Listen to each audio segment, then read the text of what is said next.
गीता एक बिहारी परिवार से पंजाबी परिवार में बहू बनकर आई थी। उसके लिए एकदम से पंजाबी रीति रिवाज समझना मुश्किल हो रहा था, पर वो अपनी तरफ से पूरी कोशिश में थी कि किसी को भी उससे कोई शिकायत न रहे। लेकिन गीता की सास कृष्णा को उससे हमेशा परेशानी रहती थी। इसका सबसे बड़ा कारण था एक बिहारी लड़की का पंजाबी परिवार में आना।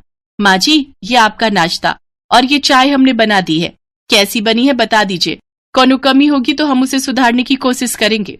ए की बनाया है तू? मैं ते तेनू मूली दे पराठे बोले सी। माँ जी, मूली का पराठा हमने कभी बनाया ही नहीं। हम जब भी मूली का पराठा बनाने की कोशिश करते हैं हमसे वो फट जाता है और मूली एक तरफ हो जाती है।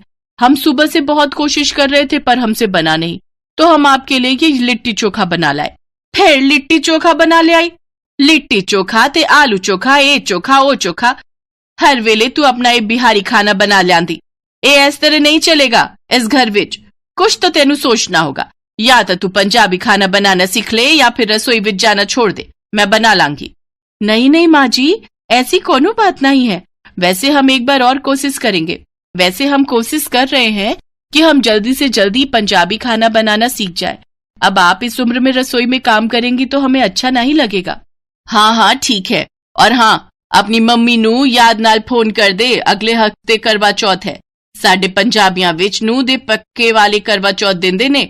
वड्डी भरजाई कोलों पुछदी आ ओना दा फोन आ रहा है। हेलो, नमस्ते भरजाई जी। हाँ, मैं गीता नू आख दिता है सारा कुछ। वेखो हुन की होंदा है।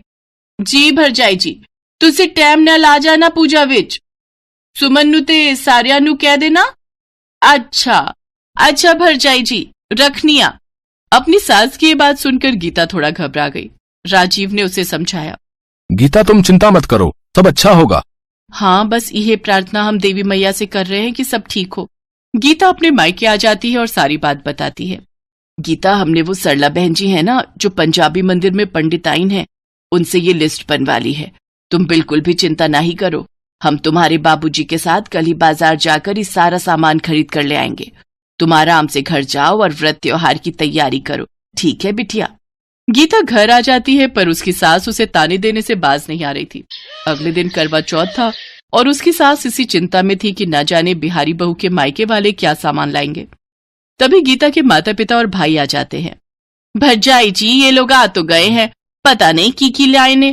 कोई गल नहीं कृष्णा, हुन जो भी लेकर आए ने रख ले। अरे कृष्णा, अरे गीता दे मम्मी पापा आ गए ने।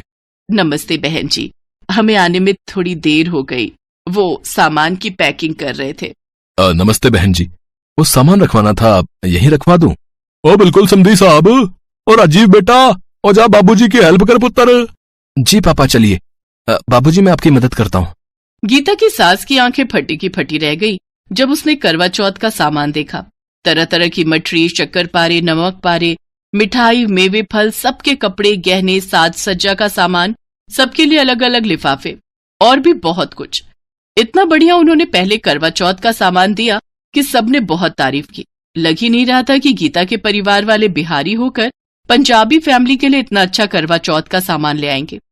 अगले दिन गीता अपनी सास और सभी रिश्तेदारों के साथ मिलकर खूब धूमधाम से करवा चौथ का त्योहार मनाती है। माई, तुम यकीन नहीं करोगी, माँ जी तो बिल्कुल बदल गई हैं। उन्हें आपका दिया हुआ सारा सामान बहुत पसंद आया है। सारे रिश्तेदार भी बहुत तारीफ कर रहे थे, बता रही थी माँ जी। सच बिटिया, चलो देवी मैया का लाख लाख शुक्र है, तुम्हारे परिवार को हमारा दिया हुआ सामान पसंद आई गया। गीता पुत्र, फोन पर मम्मी है ना, ला जरा मेरी गल भी करा। जी माँ जी। माँ जी तुमसे बात करना चाह रही हैं, इलो बात करो। अपनी सास के बदलते व्यवहार को देखकर गीता की खुशी का ठिकाना नहीं था। उसकी सारी चिंताएं सचमुच देवी मैया ने दूर कर दी थी। व्यक्ति अगर चाहे तो अपने अच्छे चरित्र से कहीं भी बेहतर स्थान प्राप्त कर सकता है, जैसा गीता ने किया। साथ ही उसके मायके वाले भी बहुत समझदार हैं, जो रिश्तों को कैसे निभाया जाता है कि बहुत अच्छे से जानते हैं। उस दिन के बाद गीता को कभी भी बिहारी और पंजाबी इन रीति रिवाज संस्कृति में कोई फर्क दिखाई दिया ही नहीं, क्योंकि आपस में मेल मिलाप और प्रेम का ताना बाना जो बुन गया था। जिस तरह करवा चौथ और दिवाली पर गीता के घर उसके माता पिता आते हैं, इस तरह गीता के ससुराल वाले भी उनके घर छठ पूजा में शामिल होते हैं और दोनों परिवारों में मेल मिलाप और भी मजबूत हो जाता है।